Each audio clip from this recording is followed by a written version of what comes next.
Bonjour, aujourd'hui je voulais vous faire une vidéo autour de la notion de discipline. Parce que quand on parle de chemin spirituel, de quête spirituelle, on a souvent ce mot qui revient, ce concept. En tout cas, moi, c'est un concept que j'aborde dans mon livre, euh, notamment pour les questions de mettre en place une régularité, des rituels, des choses qui sont structurantes pour notre évolution et qui nous permettent de nous ancrer et de structurer notre pratique. Et souvent, en fait, les retours que j'ai pu avoir ou les conversations qui peuvent émerger autour de ce thème-là, c'est la notion, en fait, de contrainte, de sensation de faire des efforts, de se sentir pas forcément capable de mener à bien une certaine régularité et de mettre en place, justement, ce qu'on appelle la discipline. Et j'avais envie justement de partager avec vous ma perception en fait de ça, parce que pour moi en fait la discipline, puisque en fait ce livre part d'une expérience personnelle et de ce que j'ai mis en place dans ma vie et ce qui a transformé fondamentalement ma vie. Et notamment ma manière de percevoir la spiritualité, non plus comme quelque chose qui était extérieur ou que je cherchais à atteindre ou qui était à côté, en dehors du temps de vie normale et des choses qu'on a à faire, mais au contraire qui est intégré, qui est venu intégrer cette fumée qui parvient, c'est un peu dansant, vous inquiétez pas, euh, mais qui est venu s'intégrer au contraire à la vie dite normale.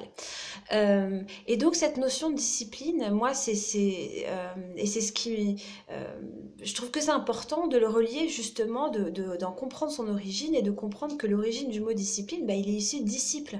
Et disciple, eh bien, un disciple, c'est quelqu'un qui suit un chemin, qui suit un enseignement, qui suit une pratique, et en tout cas qui est sur un chemin et qui suit ça, qui marche vers. Et donc la discipline, eh ben, c'est son bâton. C'est ça qui lui permet de marcher vers. Parce qu'il met en place quelque chose et donc il est discipliné et donc il se disciple lui-même.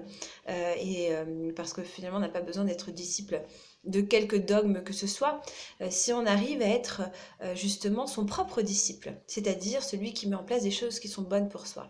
Et alors c'est ça un petit peu l'histoire de la discipline, c'est-à-dire que c'est pas des efforts ou une contrainte que je vais mettre en place, parce qu'à ce moment-là, je suis dans la même démarche de m'imposer des choses de l'extérieur. Or, quand on est dans une démarche de disciple, eh bien, je crois que ce qui se passe, c'est qu'on se rend compte que finalement, peut-être qu'on a des comportements qui sont pas tout à fait bons pour nous, qui peuvent être où on ne se respecte pas assez, ou alors on ne prend pas assez de temps, ou on ne donne pas assez d'espace à ce qui serait bon pour soi, ce qui serait utile et bienveillant envers soi. Et quand on comprend que finalement ce serait une amélioration, une évolution que de mettre en place ces choses, alors on le fait et c'est déjà un acte d'amour envers soi. Et donc, est-ce qu'on peut parler de contrainte à ce moment-là?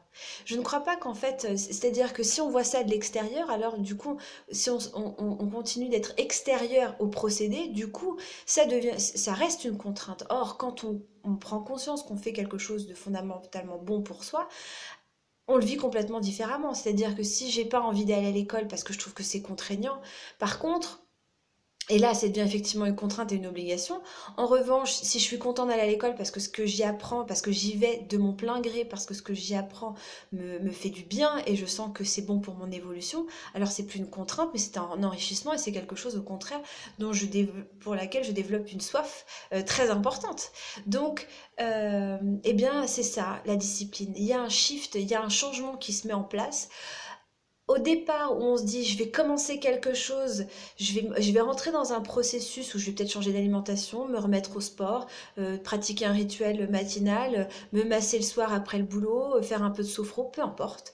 Euh, mais on commence à mettre en place des choses dans sa vie et au départ, il y a quelque chose qui est de l'ordre oui, d'une régularité, de se tenir à.